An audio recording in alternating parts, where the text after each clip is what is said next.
Friends, this is Gilbert Andrew Garcia of A Tip from Gilbert. Talk, inspiration, and prayer. Today, we'll be having a rebroadcast, but as always, we'll see you next time.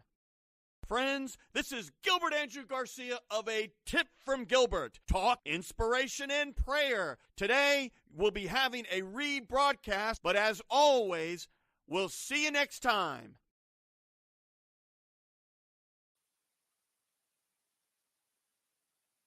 This is Gilbert Andrew Garcia. Listen to my radio show, A Tip from Gilbert. Talk, inspiration, and prayer every Monday from 11 a.m. till noon on Houston's gospel leader, KWWJ. 1360 AM and streaming live on kwwj.org. Listen on the legendary KYOK 1140 AM and streaming live on kyokradio.org. KCOH 1230 AM, The Source. On San Geek Radio 95.1 FM 1460 AM. And Aliento Radio 101.7 FM and 1540 AM. Call in at 832-570-8075. Follow me on social media. See you then. All right, Houston, you got me, Gilbert Garcia, with another tip from Gilbert. Talk, inspiration, and prayer. And boy, do I have a show for you. First of all, you know, I was in Panama, everyone knows, last week, and that's why we had to do a repeat.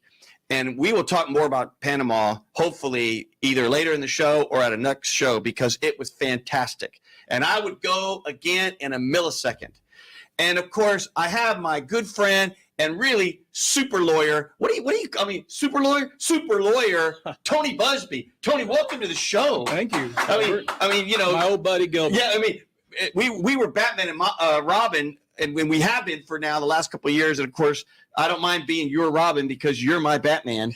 And Tony is phenomenal. And before we launch into one of my favorite topics right now, which is Centerpoint, I do want to just say we're going to be celebrating the life of Sheila Jackson Lee all week. And as you know, we had her prayer vigil, and I spoke there. And as you know, we had a press conference about that. And so I just want to say all of that to y'all. And I remember Sheila well because, number one, everybody knows Sheila. But number two, I can firsthand say we would not have gotten that $1 billion from the federal government without her. I can say that firsthand. And I think there were like 3 of her, or maybe 4 of her, because she was always everywhere. And so on Monday, which is today, from 9 to 11, she's going to lie in state at the City Hall Rotunda. And if for those of you who don't remember where City Hall is, it's 901 Bagby. And then on Tuesday from 4 to 8 at God's Grace Community Church, there'll be a viewing in tribute. And that's on 9944 West Montgomery. And then on Wednesday, from 11 to 3, we're going to have the community farewell and appreciation service at Wheeler Avenue Baptist Church, of course, on 3826 Wheeler Avenue. And there's going to be a rituals from 3 to 6, and the community farewell from 6 to 9. And I'll be speaking at that, so I'm really looking forward to that. And then on Thursday, the August 1st, there's going to be a celebration of life. And we're going to remember her at Fallbrook Church, 12512 Walters Road, and that's Fallbrook Church. And so I understand that both the president and the hopefully next president of the United States, and I'm going to be enjoying saying that, Kamala Harris, are going to be in town to really pay their respects to her. So let's go right into this, because I just want to make sure everybody knows that, we at the Garcia House lost power, but we had a generator, and we're one of those that has that generating company, and I'll come back to them later because I don't remember their name. And of course, my generator almost went out because I think people don't realize at some point you use them, and they don't think we're going to use them, Tony. And so we have these generators, and sure enough, I think it started going out on us. but I understand so many people. Like I'm going to just mention Patty Barnes. She just said, quote, "I'm pissed. There's no one to talk to. My mom tried to call and there was no answer. We're just flapping in the wind or no wind like everyone else." You know, Tony, can you imagine your client service? You serve the people in your client service just will never answer the phone. Can you imagine that? Yeah, we saw that. We saw that, right? And we lived it all the time. And it's just pitiful. The government, when the government privatized electricity provision, the idea is that they would do better because they're a private company. But what happened instead was now there's a monopoly. Right. We have no options. Something that we all know is coming and we all know is going to happen happens. And then they shrug their shoulders and say, "Oh, we could have never predicted this." And then all the while you have people and look, you know, I've filed this lawsuit for restaurateurs. I was going to file a case for other businesses. Of course, my phone rang off the hook when we filed the lawsuit against Centerpoint. But think about it from this point of view. If you failed to deliver to your clients, they would find someone else. If I failed to deliver, they would find someone else. Centerpoint failed to deliver on something that we all knew was going to happen. It was not unforeseen. I mean, as an example, we've known for at least 6 months that we were going to have a very active hurricane season. Right. We've known, having lived in Houston, that we're going to have hurricanes every season. Right. We knew for 10 days that this particular hurricane was floating around out there in the Atlantic. We knew that. But then it comes along and Centerpoint, even though they're the only electricity provider that we have, shrugs its shoulders and acts like, oh, they could have never foreseen this, and gets on TV and is interviewed. I'm talking about the CEO now. Right. And tells all the people that had power that could watch TV, maybe they saw it on their phones, that Centerpoint is doing a whale of a job. They're doing a great job. And incidentally, once you get your power back on, make sure you set your thermostat to 76. All the while, this man is sitting there and the thermostat behind him is set at 70. Yeah. He was cool as a cucumber, wasn't he? As a cucumber. Yeah.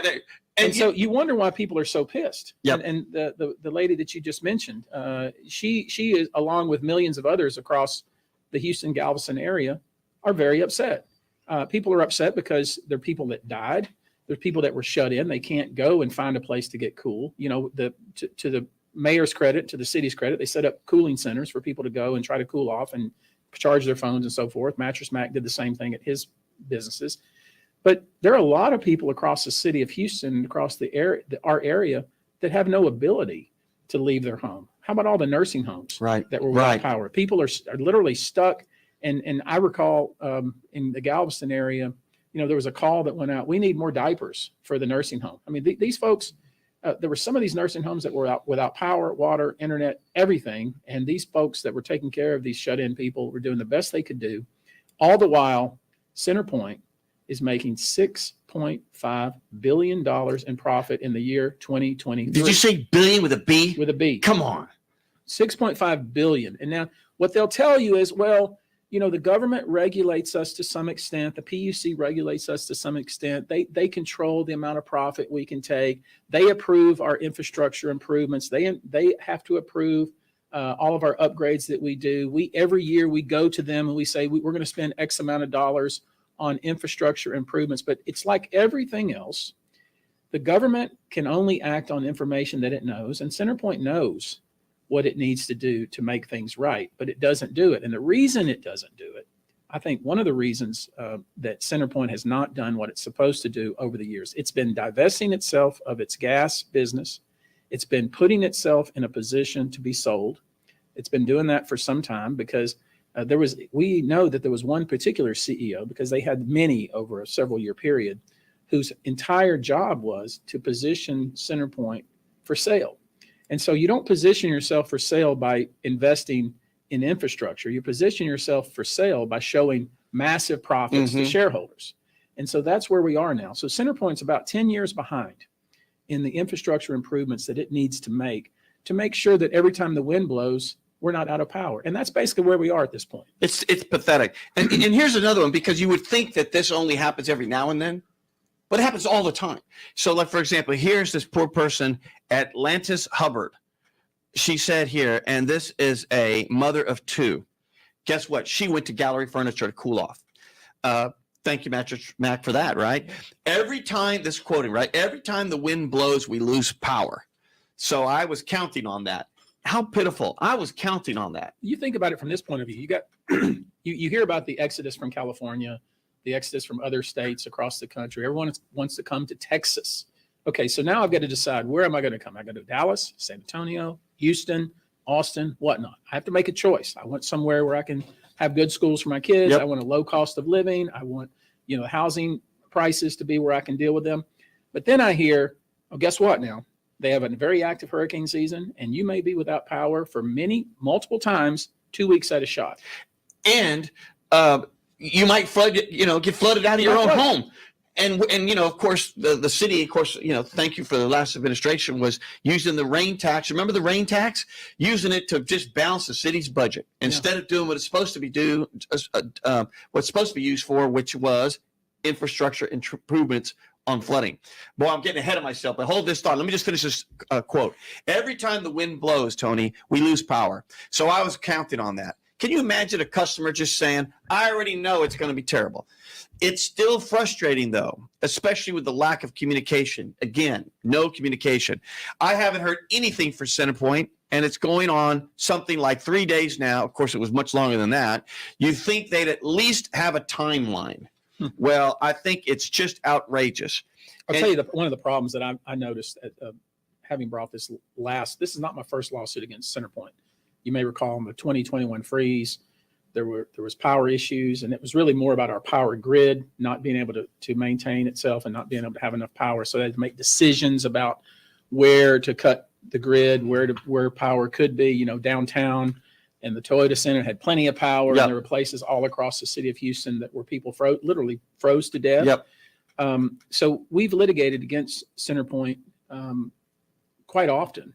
This is very unique because CenterPoint is the only bad actor here in this case. In the other cases, there were power generators and other entities that were involved in those decision-making, to include ERCOT, you may recall. But in this case, this is a situation where CenterPoint, I'm talking about just simple things like trimming right-of-ways. Like cutting the trees. Cutting the trees. Yeah. We're talking about things that they know. But one of the things I noticed that once I got into the weeds with CenterPoint in this particular case is they don't know their grid. How many of the people I bet listening right now were told you will have power Wednesday next, and they already had power, or congratulations, we've now restored your power, and they're still sitting there without power. These are things that CenterPoint should know. I mean, CenterPoint has had control of our system, if you will, for a long, long time. They should know. It should be computerized. They should know whether you have power or not. They should know that. For them to be sending you an email or sending someone an email to say your power has been restored when you're still sitting there without power, that is incredibly frustrating. Tony, I mean, when you order a car on Uber now, you know where the car is. Yeah. When you order, sometimes we want to order food, because we're lazy at home sometimes. And there's a thing called Favor that does food delivery. Love it. I used to be an owner. Yeah, well, I love it too. And you know what? You can see exactly where the person is about to deliver the food to you. Yeah. But you mean to tell me here in Houston, to know what was going on with power, we had to go to Whataburger? That's really ridiculous. Is that ridiculous? I mean, Whataburger, people were more likely to find out who had power and who was going to have power than checking with CenterPoint. And that's pretty pathetic. That's pathetic. I want to do one thing, if you don't mind. We're going to come back to all this. I know we have some, I think Representative Ron Reynolds may be calling is what that looks like. But if you could just do it, actually, let's get the representative. But I want to come back to you, Tony, if you want to get ready. I want to educate our listeners of what it means when you talk about the power grid. Just give us a 1 minute on that. Representative Ron Reynolds, are you there? Hey, Gilbert, what's up, brother? Brother, good to hear you. You have me, Gilbert Garcia, of course, with super lawyer Tony Buzbee. And oh, my God. I know. There's so much money in that studio, man. I need to come over there and empty out those pockets, man. Just a pocket change, I'll be rich, man. Well, you know what? If you want to find a lot of money, go to the CenterPoint headquarters, and you'll see a lot of people doing a lot of lousy work, getting paid a lot of money, including that board of directors. And I'm going to name them all in a minute. But what do you got for us there? Hey, first of all, Gilbert, as I told you before, last time you and I got an award at Bishop Dixon's church, man, thank you for all you do give back to the community. You pay it forward with your time, your talent, and your treasure, and certainly to be joined by one of the greatest civil attorneys in this country's history, Tony the Shark Buzbee, a great veteran and Aggie, who also gives back and does so much, man. Tony, thank you for all you do. And certainly, I just want to say this, as someone who has served on the Energy Resources Committee, after did we lose him? As the ranking member of the Environmental Regulation Committee, I am so disappointed with CenterPoint Energy. And I want to commend Tony for being steadfast to be out front to help those who have been experienced so many losses because of CenterPoint's negligence. They weren't prepared. This is a colossal failure in the energy capital of the world. I have noted my disappointment to the CEO, and I want to commend you, Tony, for being there for those people who lost a tremendous amount of income, who lost money and resources. So I commend you for bringing this suit. I think this will be a way to bring justice and to vindicate those who were harmed during Hurricane Beryl. And this should be a lesson for CenterPoint and the state of Texas to fix our grid, to make sure that we weatherize all of our equipment to ensure that we can survive extreme heat, extreme cold, no matter what the situation is. This was just a freaking Category 1. We could not be prepared for a Category 1. God help us if it was a 2 or 3. So Tony, I just want to thank you. I know that you're going to do a hell of a job to get maximum compensation for those who are aggrieved. And I certainly encourage everyone that was impacted to give your office a call. I refer people to you when they need it because you're the best in the business. And I couldn't think of a better attorney to go against the resources of someone like CenterPoint and win. Whether it is through litigation or through settlement or through mediation, you will get the job done. So I just want to call in and congratulate you, Tony, for all your great work that you do, and to thank Gilbert publicly for everything that he does, man. Oftentimes never even a headline about it. He just does it because it's the right thing to do. So again, I'm going to continue to fight as the legislator to make sure that the Public Utility Commission and ERCOT is doing what they need to be doing. All of us have a responsibility to play to make sure that people are safe, because too many people died because of this failure by CenterPoint and the state to protect people when we had Hurricane Beryl. Well, Representative, first of all, we're hugging you on the phone, and thank you for the work that you do. And I hope you bring them forward, and I hope there's some real, when you hear like the mayor talk about, we got to make them accountable. Well, I don't know what that means. It has to be, yeah. But it has to be. Yeah. Well, he's gotten campaign contributions from them. I think someone in his family's worked for them, and they're lobbying this and that. At the end of the day, the board of directors, did you know some of these cats are making like $300,000-$400,000 a year? I think that whole board should be replaced. And I'm going to name them. And then the senior officers are all making anywhere from $2 to $7 million a year. And what's interesting is, in some way, they've privatized the profits and all the money everybody's making, but they've socialized the risk. In other words, they have no risk because they could just go, we just need another power plant. Let's just go to the citizens and raise their rates. And it's like, okay. The ratepayers pay. That's right. Exactly, which is all of us. And if you really went to the real shareholders, which are the people, boy, I think their stock would be like plummeting or even out of business. It sure would. But listen, that's why it's so important that you're having the show to educate people, because people don't know. Before Winter Storm Uri, no one had heard of the Public Utility Commission, hardly, or ERCOT. They're like, what is ERCOT? What does that mean? So now we're educating people. And this is a further example in civic engagement of why elections matter, why we should elect people that know what the hell they're doing, why we should have oversight over these Public Utility Commission and CenterPoint that is regulated by the state. And so people need to understand, because it impacts them. And so that is what lawsuits like Tony Buzbee, what he's doing, it brings light and it brings accountability. People deserve transparency. They deserve answers, and they deserve to know that we're going to fix the damn grid once and for all, not keep putting Band-Aids on it, kicking the can down the road. We need major overhaul. We need major reform. And I'm going to continue to do what I can and working with great people like you.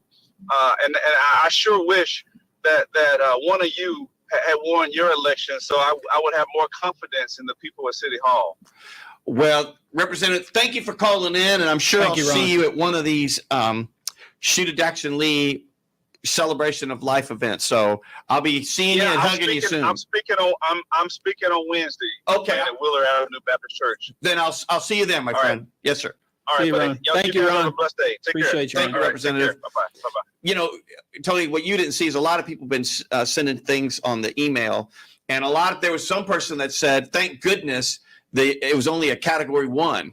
And then I saw another person say, "Gilbert, when you were at Metro Board, you got $50 a meeting," which is what I got. And they said, "And you even donated it," which I did, versus what these people are getting paid. Tony, Representative said something very important, which is people don't even know what ERCOT is and grid, and you use a lot of these words because you know them. Mm-hmm. Just give us a 1 or 2 minute. What does it really mean for me, the Joe public, and how's this all set up? Well, we have a power grid, of course, and that grid provides you power. And when I say power, I'm basically meaning electricity to your home. Okay. And what you need to know about CenterPoint is CenterPoint owns all of the poles and the lines. Okay. So they get paid from the generators, the people that generate the power, to transport the power to your homes. All right. That's basically it. And so they are regulated by the Public Utility Commission. So you may hear PUC or PUC, Public Utility Commission, which is individuals appointed by the governor, and they're supposed to be regulated. Now, you may recall when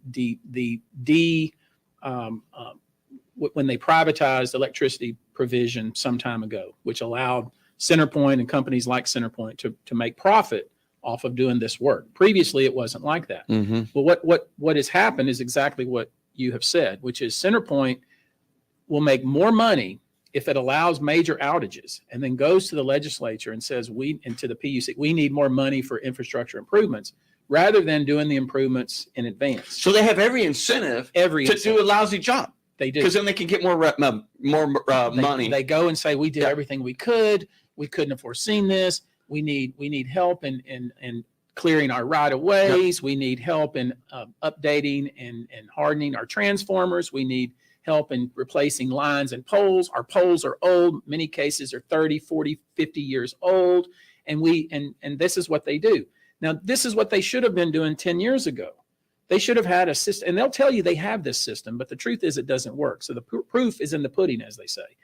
So whatever infrastructure improvements they have made, and they'll crow about like a rooster. They'll crow what we invested $1.2 billion in infrastructure improvements. We did this, we did that, and all of this has been regulated by the PUC, and they approved these infrastructure improvements. So we should be all good to go, and you shouldn't be able to sue us, because how can we be negligent if we got every decision we made approved by the PUC? Well, the good news about that is that the 14th Court of Appeals has said, no, you are a private company. That's right. You're making private profit. Yep. You're generating about a 7% increase year after year in profits. And you made $6.5 billion just in the year 2023, after 2021, where 40 to 50 to 100 people died because they didn't have power and froze to death.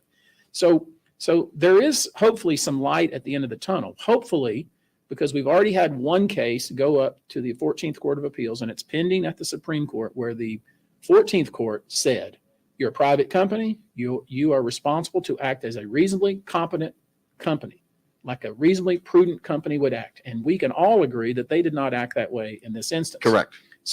So I believe that this lawsuit that we filed, and we filed it on behalf of restaurateurs, and the reason I did that is because, first off, they're a lot of my friends, but secondly, if you're in the restaurant business, you know your business, you know your numbers, you know if you miss one day how much you're going to lose.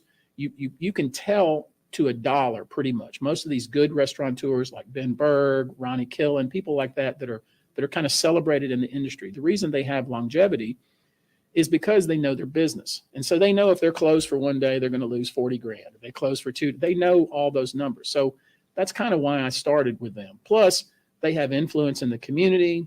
They're known. They have influence at the state capitol. There's a Texas Restaurant Association that has some influence. So for people like these folks to step forward and say, enough is enough of this.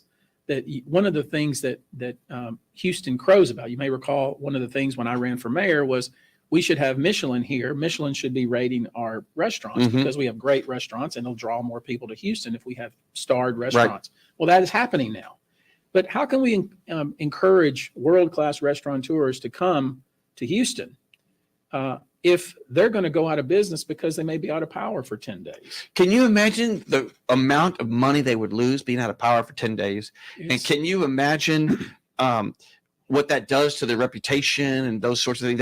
And all the food, they probably had the finest of food there in their freezers, and just throw it out. Have to throw it out. And it's just, some of these restaurants, probably some of the ones that we like the most, the mom and pop joints, the places that we like to go for little small families, small families, or meet somebody for breakfast. These folks are living hand to mouth. That's right. Their margins are very small. If they're if they're closed down for 2 days, 3 days, 4 days, I mean, a lot of these folks don't have reserves. A lot of these folks don't even have business interruption insurance. And even if they have it, you're talking about fighting with an insurance company for weeks on end to get paid. And all the while, they got people that can't work. They're not getting paid, from dishwashers to maitre d's, whatnot.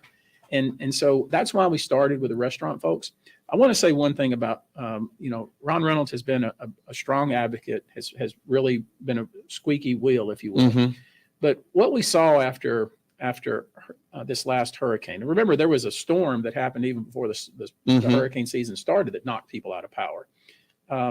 It kind of gave us a sense that, this is going to be an active season, number one. And number two, our power structure is not in good shape, even though literally 3 years ago, everybody was raising all kinds of heck about the fact that hundreds of people died because we didn't have power. Nothing has changed. And so one of the things we saw after this storm was we heard the mayor, he was raising all kinds of cane. We heard the lieutenant governor, he was raising all kinds of cane. We're going to hold people accountable. We had, when the governor came back from China, he was raising all kinds of cane. One thing we didn't hear was that the governor was in China with somebody from Centerpoint. Come on. Come on. Yeah. And again, I only say that not to cast aspersions at our governor, but to say that Centerpoint their tentacles run very far. They have a lot of influence. And they have big PACs, and they're giving money to the same people that are there overseeing or working with the same people that regulate them. Exactly. They're basically, I don't want to say regulating themselves. But it's very close to that. And so when the governor has a press conference and he has the head of the Public Utility Commission sitting next to him and says he's going to do this and he's going to do that, I hate to be cynical, because cynicism is the one sin that can't be forgiven because you don't ask for forgiveness, right? But I hate to be so cynical, because I've seen this before. I've seen this line and verse before, where everybody is up in arms. Oh, this is unacceptable. We have people dying. We're the energy capital of the world, and yet we can't even provide power and electricity to our citizenry. And I've heard all these, denouncements of Centerpoint from the mayor's office all the way to the governor, but nothing has changed. And so I hope people like Ron Reynolds, who says, you know what, because we're fickle people. Let's be honest. We're fickle. I'm fickle. In other words, I'm dealing with the problem I have in front of me, and when that problem's resolved, I move on to the next problem. So people that were without power, it's the number one problem they have in their lives. But when that power cuts back on, they get up, they get the trees cleared, they get the limbs cleared, they clear up their backyard, whatnot. They move on to they got children in school, they got this to deal with, they got that to deal with, and they forget about it.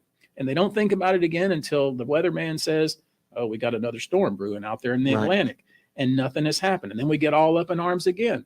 What I'm hoping is that this lawsuit keeps the pressure on, that we keep talking about it. People like you keep talking about it. If we can get people like Ron Reynolds to keep talking about it, we can keep the pressure on the lieutenant governor, keep the pressure on the mayor, keep the pressure on the governor.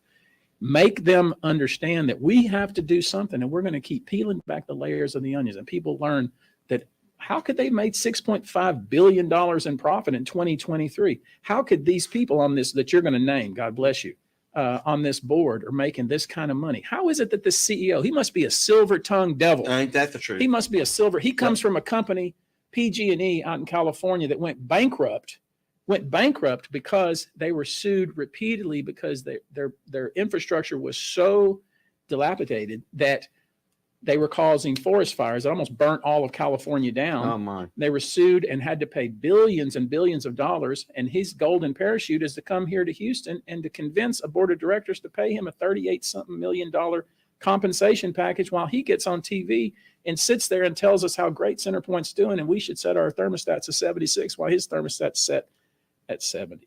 So what we have to do as doing our part is keep banging the drum, because it's hard to keep banging the drum about, we have electricity provision system that's inadequate when we're sitting in our air conditioning and we're worried about our kids getting into college, or we're worried about our kid doing well in his civics class. You mentioned something about nursing homes. Well, one of my partners, of course, here, and she's been on the show before, Ruby Dang, her mother is like 91 or something like that. And she's at a nursing home now. And there was a major panic there at that nursing home because they had to take all of them in a bus someplace else. And you know what that did to her mother? Her mother almost had like a heart attack. She was just like, wait a minute. Because that's all they know, that place. And and to get in a bus, they didn't know where they were taking them. And of course, Ruby was having a heart attack because they're like, we're taking your mom. Where? Why? Wait a minute. It's a major disruption. It's horrible. Let's go back to something, because the whole thing, it seems to me, and I'm just putting this together. So they have every incentive to not invest in infrastructure and so forth, and every incentive, if there's power that goes out, to then raise the rates. And then, of course, that makes their stock go up because somehow higher rates means more profits. That means they make more money because they have all the stock options. Yeah. So the whole thing is backwards. We have a caller here. Is there a Lee here? Lee, hi, how are you? Lee, I'm doing well. You have me, Gilbert Garcia of A Tip from Gilbert, with super lawyer Tony Buzbee, and we're talking about Centerpoint. And if you got something to say about that, let me know. What do you got for me, Lee? I have plenty to say about Centerpoint. First, I want to say thank you for having Tony on. Tony is one of my very favorite people in all of Houston. Yay. All of Houston. You were my favorite for governor. Gilbert, you're a favorite of mine as well, because you love to play devil's advocate and you play it very, very well. Everybody's saying go left and you'll say go right, just to stir the conversation. And it keeps the dialogue flowing. So I love the two of you together, most especially. Now, about Centerpoint.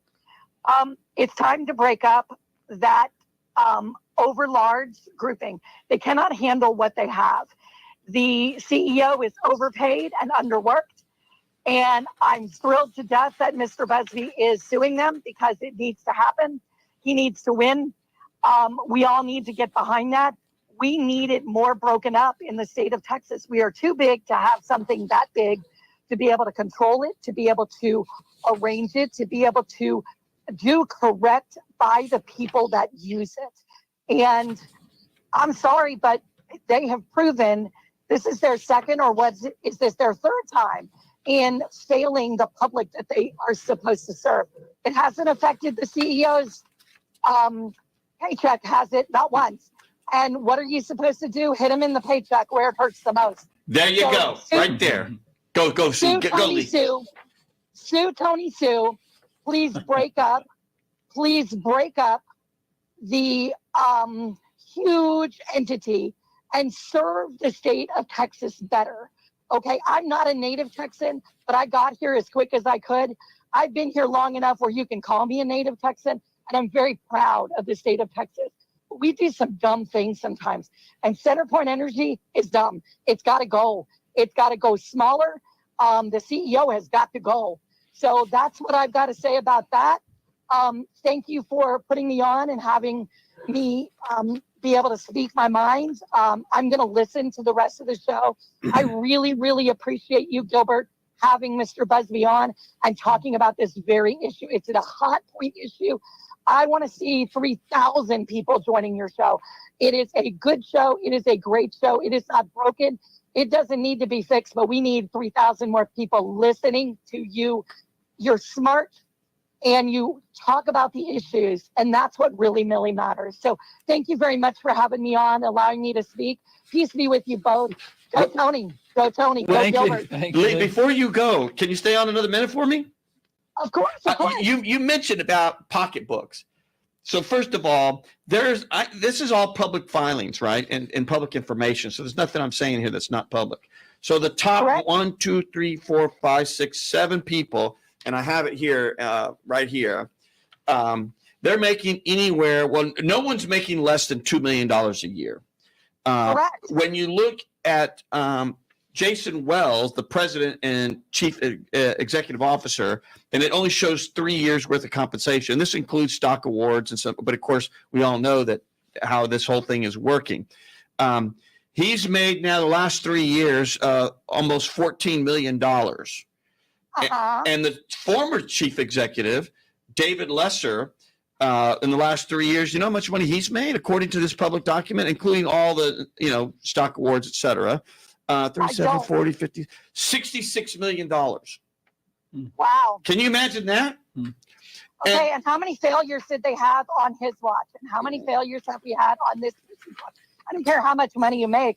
I want to see results. If you are failing, you're not doing the job. Well, if I had the same sort of track record that they have, I'd be out of business, Tony. Lee, I'd be out of business. And Thank you. And when they talk about holding accountable, I've been on board. So you know who needs to hold accountable? That management. It's the board of directors. They need to hold them accountable. So let me just read you some of these names here. And by the way, they're making. Are you ready for this, Lee? Anywhere from roughly 300 to one person made $450,000 in 1 year. Now let's recall this is a board position, so this is not something that like a full-time job. This is just for them to approve everything the CEO wants. That's right. Basically. That's right. And you know what? I think they should all be replaced, Tony. Agreed. Because there's and so number one, I'm going to just read their name. So one of them is Wendy Montoya. I know her. She's people. $324,000. Wendy, I hope you hold that CEO accountable, and the best way is to terminate him. Earl Cummings, he made almost $400,000. Christopher Franklin, $340,000. All this is public information. Raquel Lewis, 308. Thaddeus Malik, he must be new, 144. Martin Nesbitt, $457,000. Bring the pain. To do what? To oversee an organization that's not investing in itself, to be able to make more profits, to make sure the stock grants go higher. Ricky Raven, well, that's the person that's also a region over at U of H. Of course, they wouldn't hire me, Tony. They hired a firm to manage their money out of Chicago. Thank you, Ricky Raven. He must be new too. $133,000. Philip Smith, $311,000. Barry Smitherin, $300,000. That's a lot of money, Tony. And the whole point is, I don't know, are they doing a good job? Well, really, it's the board. And if you've always, right. Yeah, Lee, if you've known about this issue, the underinvestment, and if their whole focus is on privatizing their profits so they can get paid more money, well, no wonder they do things like the tree cutting. Did you know they outsourced the tree cutting? So why do you think? So why do you think they're not cutting the trees? There was an interesting article, Lee and Tony, by Chris Tomlinson, and it was essentially, I don't have it in front of me now, but essentially it would take 30 years to cut every tree in Houston.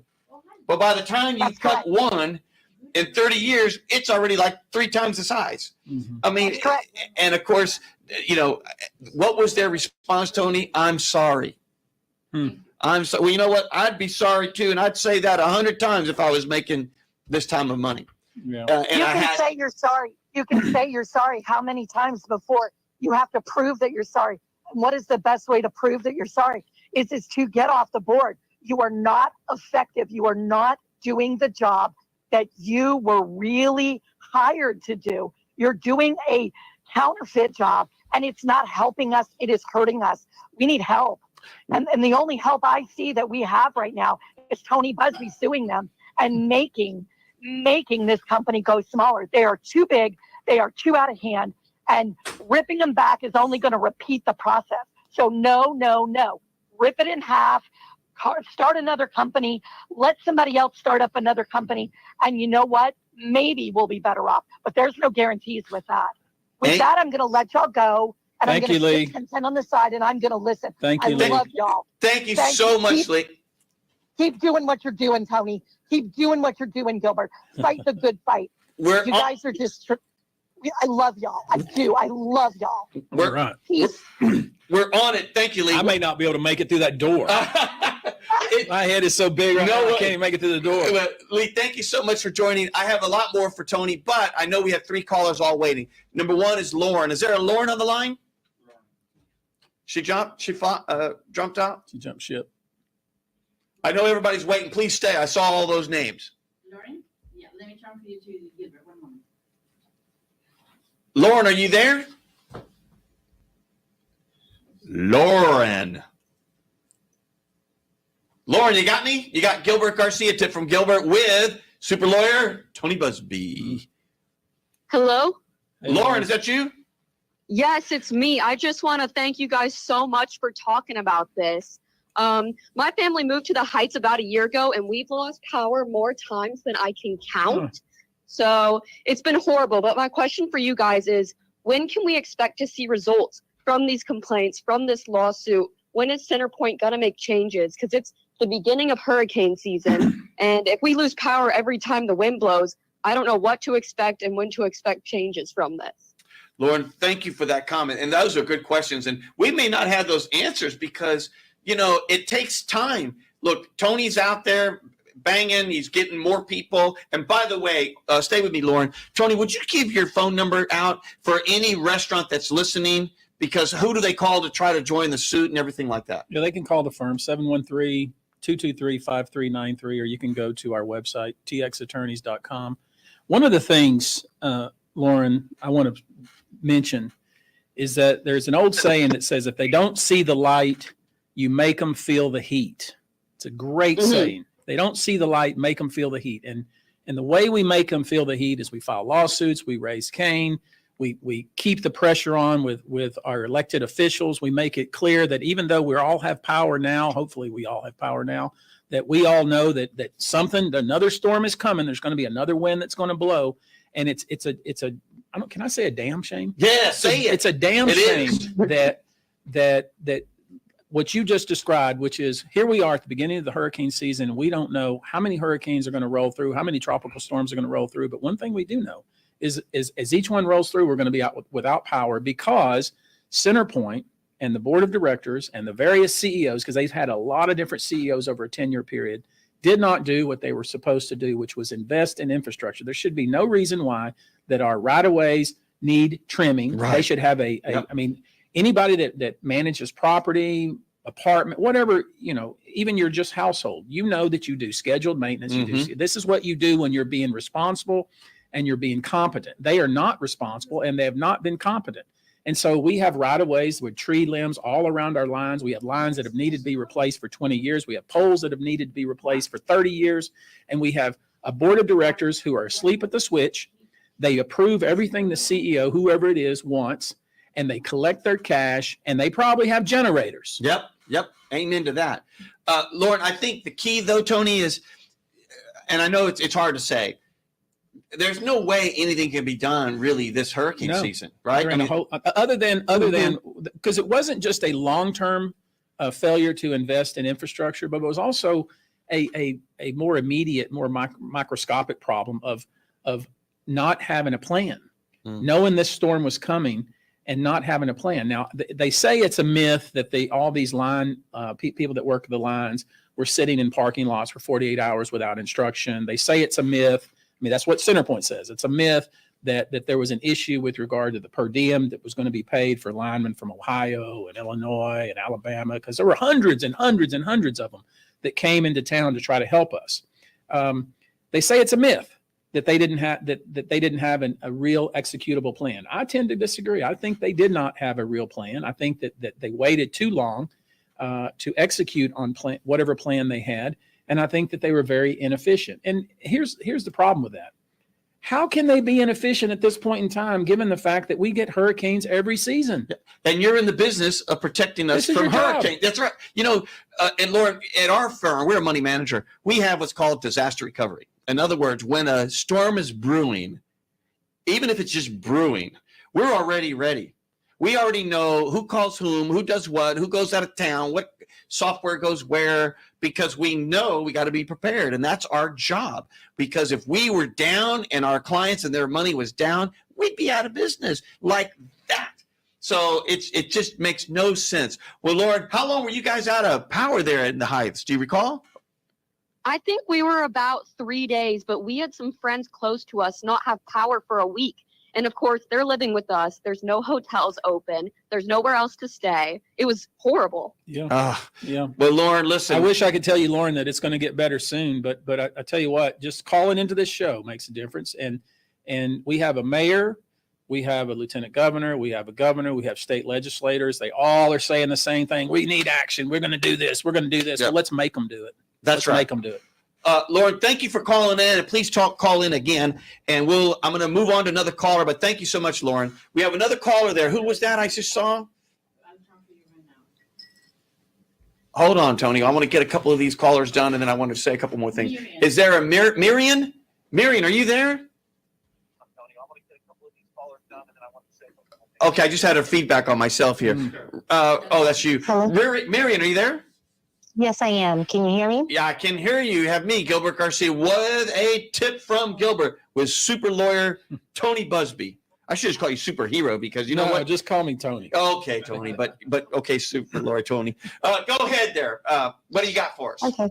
Well, the reason I'm calling is I appreciate that y'all are doing something and that y'all are figuring out a way with going through the restaurants because you can actually tell what profit they lost. But we have such a bigger problem than restaurants losing money. We have people that are actually dying. My neighbor across the street, 85 years old, during the freeze, she had an inch of Coke left in a glass on the side of her table. When I went to go check on her, because I check on her every morning and every afternoon, the Coke was frozen in her glass. Okay, this time we're dealing with the heat and she's in just dire needs, right? She's out on the porch. I'm trying to find her help, but there's not much I can do. I don't have electricity either. Yeah. So I'm supporting her. But we're having, older individuals, people with health conditions that are dying, and it's not something that's not foreseen. It's not something that we can say we don't know is going to happen because we have seen it happen time after time. So can I suggest that maybe you go ahead and do a class action suit for the people that have actually died and their families in these storms? I mean, there has to be more than just going after the money. We have to help people. I'm sorry. Thank you. I completely understand what you're saying. And there's been a lot of lawyers that have filed kind of copycat cases. In some cases, cut and pasted our pleadings, which imitation is the greatest form of flattery. Yep. To bring cases on behalf of basically the entire neighborhoods of people who lost all their food in their freezer, all the food in their refrigerator that impacted their daily lives, the frustration, the suffering, the anguish. Those cases have been brought. Those are even more difficult than the one I brought. What I tried to do was bring a case that I thought had the best chance of success because, the rising water raises all boats. So that was the thought. But we have signed on with some people who died in this last heat wave because of a lack of electricity. But I'm not going to bring those as a class. I'm going to bring those as individual cases to give those people the respect that they deserve and those families the respect that they deserve. But there have been several other lawyers that have brought cases for medical businesses, apartment buildings, hotels. I mean, you can only imagine that when something bad like this happens, that there's just a flurry of litigation. I'm proud to lead that charge because we filed the first case, and I think we probably filed the case that I don't want to what we would say in the legal business, the cleanest case, the one that's easiest to prove. Because you can know the actual damages from lost business and food that you had to throw away. Yeah, it makes it a lot cleaner a case because then it eliminates some of those issues that Centerpoint will use. I mean, Centerpoint's going to file a motion to dismiss to say that, hey, wait a minute, you can't sue us for negligence because we're regulated. We're heavily regulated. All of the infrastructure improvements that were done were approved by the Public Utility Commission. I mean, there's all these arguments that we faced before, but then there's going to be other arguments. When you talk about a class action, you're supposed to have representatives that are similarly situated to everyone else in the class. They're going to argue that, well, you know, Riel Restaurant, they lost more power or more days than did Ronnie Killen Steakhouse. And they're going to make all these kind of, you know, they get the best lawyers to make the best arguments, and we'll have to pour through all that. And so I know there's been some feedback that we've received in social media into our office, like, wait a minute, you know, I lost my grandmother and we were without power for 10 days and we weren't able to, you know, and certainly I am not in any way foo-fooing that sort of frustration, pain, anguish, et cetera. I mean, I feel it in a big way.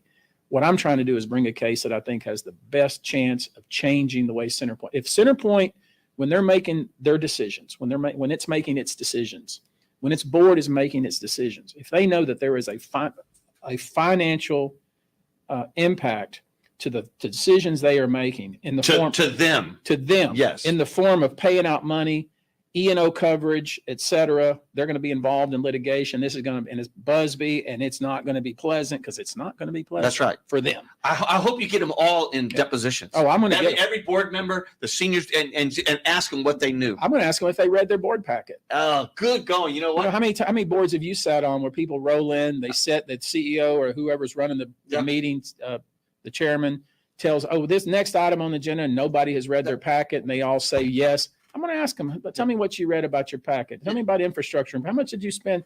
Why did you make that decision other than the fact that everybody else voted yes? And why did you outsource tree cutting when you know that's going to be a service you're going to have to do all the time? What was your thought process in that regard? Oh, that's wonderful. Yeah. So that's why, but again, I completely understand the frustration there. And you know, I hope that if we're successful, that it makes it better for everybody. Well, we're running out of time. Thank you for calling in. I'm going to try to hit a couple more calls because we got a bunch. Is there a Jesse there? Jesse, are you there? Jesse. You know, I wish I had Jesse's girl. You know, Jesse, you there? I know it. Okay, we'll move on. I think we missed Jesse. Jesse, you there? Yes, sir, Mr. Gilbert. First of all, good morning to you, Mr. Buzbee. And good morning, thank you, Gilbert, for your humanitarian missionary work in Panama thank you. for a couple of weeks. And then the question I really want to ask is there a possibility of, since they're a monopoly, of breaking down CenterPoint like AT&T to, breaking them down to individual companies? Good question. We have two more callers. Jess, I'm going to sign you off on you. I'm trying to go fast.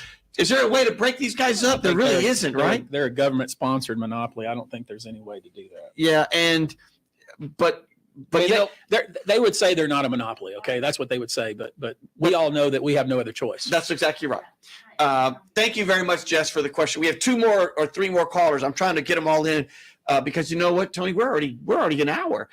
Can you believe that? Go ahead. We have two more other. We got Mark. Is there a Mark there?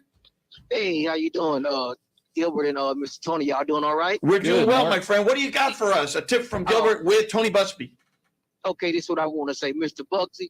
Whatever next time you have a court date with this CenterPoint mess, I'm asking to give us a date, because you see how the people go out and when we protest, when some unarmed black man or somebody gets shot and killed, I want millions of people in front of this courthouse and let CenterPoint know enough is enough. I'm talking about everybody need to get out here and stop this nonsense with what's going on, because people still owe $600-700 off their light bill from this mess that was going on. But these people's pockets are steady getting fat.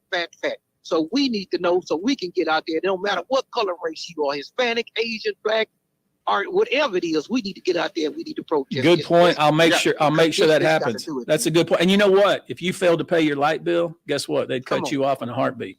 Ain't that the truth? Thank you for calling in. You know what, Tony, because I'm going to follow this a little bit. We'll probably have you back on the show if you don't mind, because it already flew. Yeah. If you don't mind, and I know one of your colleagues is here, if you don't mind letting me know about the court date, anything, I want to talk about it, okay? Okay. I know we have another caller. We may have two more, but let me just do at least one more here, and then I'm going to give Tony the last word. Claude Cummins, is that you, Claude? This is me, Mr. Gilbert Garcia. How are you, sir? I'm doing quite well. You have me, Gilbert Garcia, with Tony Buzbee. Pastor, how are you? I'm doing well. I'm doing well. What do you got for us today? Man, first of all, again, I want to thank you all for having this show and for giving those of us who are not in the know some insight into what's taking place and then what's being done to help people out. Because to me, that's what this should be about. When we talk about Centerpoint, okay, you made a mistake. You didn't handle things right. Now, what do you want to do to rectify it? And that's the issue that I have, because it's one thing to do everything that you can to help people, but it's totally something different to you want to play victim instead of helping the people who were victimized. Does that make sense? Totally. I would think that what you would want to do in a situation in which clearly you were at fault is that you would do everything that you can to make it right. And I believe that is the issue that the average person like myself who pays the money to Centerpoint every month to make sure that we have the services that we're supposed to have, but then to be victimized when they make the mistake and not do everything that they can to make it right. And so I am glad to see that that Mr. Buzbee is moving forward with the lawsuit.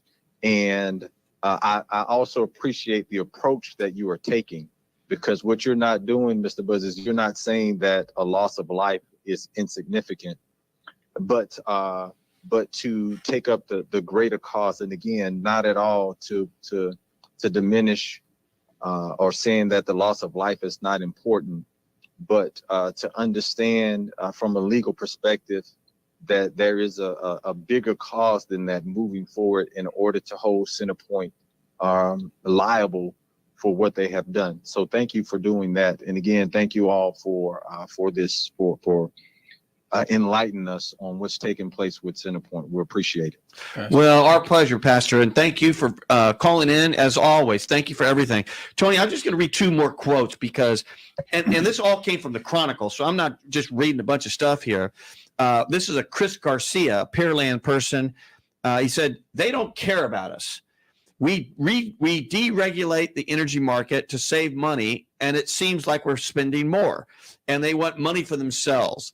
Power outages seem to happen more and more, and it's frustrating, but I try not to get mad at the local guys who are just trying to fix it. That's right. The line people, they're just trying to fix it. One more, and I'm going to give you the last word. This is from a Johnny Simmons. She's 81 years old. At North Houston, a tree crashed through her roof. So she said, quote, there was just a crash, and we heard the walls crack. Luckily, my neighbor across the street was watching and gave me a heads up when it was about to come down. We hustled to the other side of the house, and luckily, no one got hurt. Can you imagine that? 81 years old, and she's just wondering, going to the other side, and a tree smashes through your house. Can you imagine that, Tony? It's terrible. And, you always like to say this word, this phrase. It's just stuck to me when you always say it. We need to do better. We need to do better. The people deserve better. And so I'm going to give you the last word. You can look at the camera and let everybody know, because, Tony, I think that what you're doing, look, yes, it's about money, but no, it isn't. Mm-hmm. You can say all you want about accountability, but until you hit them where it hurts, their wallet, nothing's going to happen. Right. When you make them personally liable or personally fear of liability, and if you make them have to go before a deposition, and by the way, Houston, what that means is, when you're in a lawsuit, you're sort of under oath there, and they're taking your statement. That's called a deposition. It's a very, very stressful thing, because the lawyer can ask you lots of things, and I know Tony's going to ask all the things that should be asked. Yeah. Like, did you even read the darn material, or did you just do whatever you wanted to do because you're getting paid by a bunch of money? Mm-hmm. So, Tony, what do you think? Where's the future of this whole thing going, and how long do you think it'll take? And the pastor you take it. The pastor made a good point. He said, it's all well and good to for them to apologize. That doesn't really help us too much. For them to admit they screwed up, that doesn't really help us too much. What we want to see is, what are you going to do going forward? What is your plan?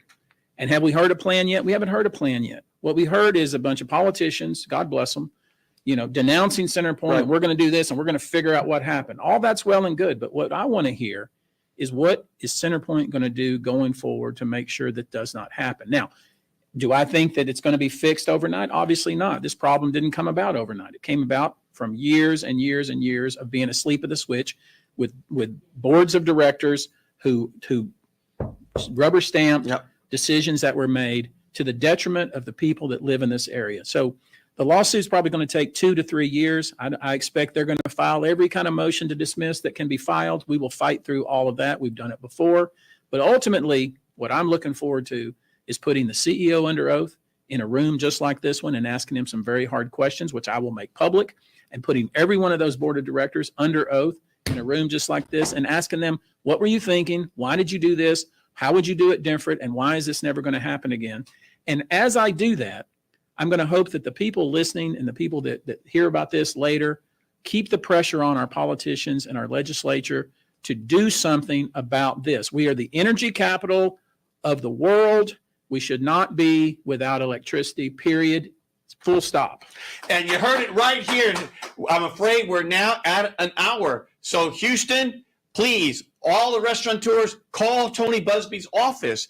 Be part of this. Let's hear your story. Everyone, keep calling in. This is it. We deserve better. I'm Gilbert Garcia with a tip from Gilbert, and we'll see you next time. This is Gilbert Andrew Garcia. Listen to my radio show, A Tip from Gilbert. Talk, inspiration, and prayer every Monday from 11 a.m. till noon on Houston's gospel leader, KWWJ. 1360 AM and streaming live on kwwj.org. Listen on the legendary KYOK 1140 AM and streaming live on kyokradio.org. KCOH 1230 AM, The Source. On Send Geek Radio 95.1 FM 1460 AM. And Aliento Radio 101.7 FM and 1540 AM. Call in at 832-570-8075 and follow me on social media. See you then.